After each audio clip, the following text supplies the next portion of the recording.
നിർമ്മാണം നടക്കുന്ന വീടുകൾ കേന്ദ്രീകരിച്ച് ഇലക്ട്രിക് സാധനങ്ങൾ മോഷ്ടിക്കുന്ന പ്രതിയെ കൊല്ലം ഇരവിപുരം പോലീസ് പിടികൂടി. സ്നേഹതീരം സുനാമി ഫ്ളാറ്റിൽ താമസിക്കുന്ന ബാബുവാണ് പിടിയിലായത്.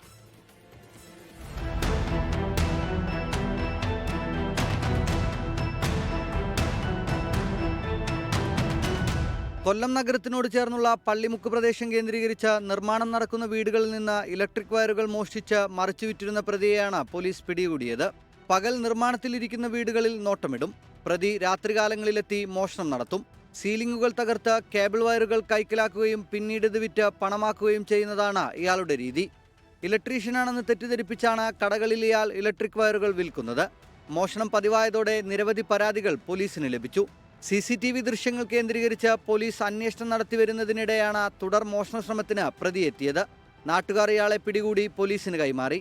ഇരവിപുരം SHO രാജീവിന്റെ നേതൃത്വത്തിൽ SI ജയേഷ്, CPOമാരായ അനീഷ്, സിജിൻ എന്നിവരടങ്ങിയ സംഘമാണ് ഇയാളെ അറസ്റ്റ് ചെയ്തത്. വൈദ്യപരിശോധനയ്ക്ക് ശേഷം കോടതിയിൽ ഹാജരാക്കിയ പ്രതിയെ റിമാൻഡ് ചെയ്തു.